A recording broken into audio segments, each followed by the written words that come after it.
nangyari na sa kanilang masama. Tulungan niyo ako! Taga na ano ba? Gumawa na kayo ng paraan! Ay, ba?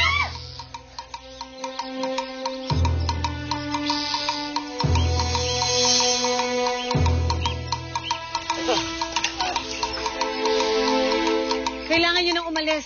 Nanganganib na ang buhay niyo. Sumunod kayo sa akin.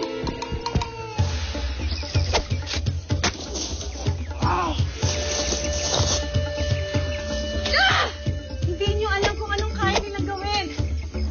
Pwede ba? Kahit sandali lang, mamamatay din ako.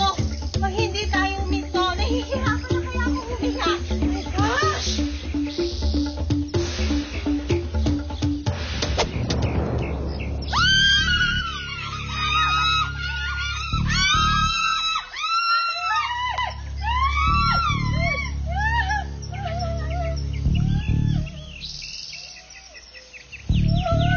Saan mo sila dadalhin, Riray? Saan kayo pupunta?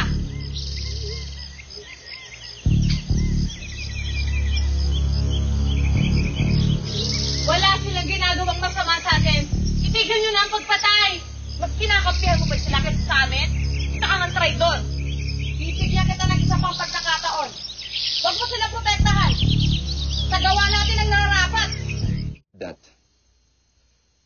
Basta ang gusto ko, magpapunta kayo ng tao para i-check ang kapatid ko at yung grupo niya.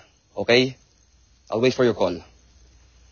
Talagang hindi ka mapakala kina Izzy, ano? Babe, can you blame me? She's my only sister. Kami na nga lang magkasamang dalawa. Papabayaan ko pa siya. So, anong sabi nung nakausap mo? Well, ang sabi daw nila, kukontak daw ang hotel na tinutuloyan nila Izzy ng bangkang titingin sa kanila dun sa islang pinuntahan nila.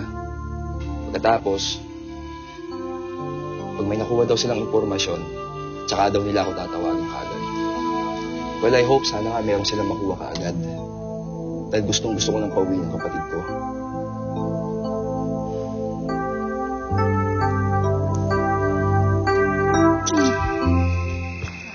Mahal ko dito.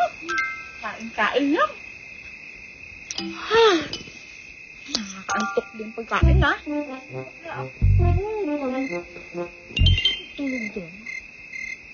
Taas.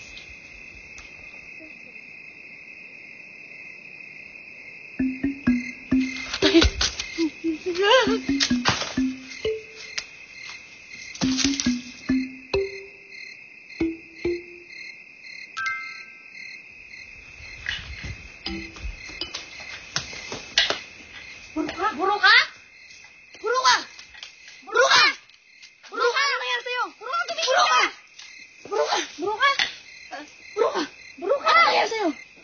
Parang, panin, si Riray, nakatakas.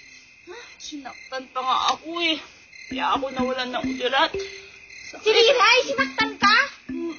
Sakit. Ikaw? Sasaktan ni Riray? Niloloko mo kami. Eh, sakit dito. Magtapat ka. Ano ba talaga nangyari? Huwag kang magsisinungaling. Ang totoo niyan, Natakas ko siya eh. Bakit mo ginawa yun? Lalo na magagat sa kanya si Nana. mas lalong magagalit yung pag nalaman niya yung plano ni Riray na tutulungan niya yung mga dayo. Kurang, masama lalo mangyayari kay Riray kapag nalaman na pinununa natin. Oo, kailangan natin hanapin si Riray. Sama ko. Huwag niyo ako iiwan.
Pinapatawad ko lang siya pag nilayan niya mga tayo.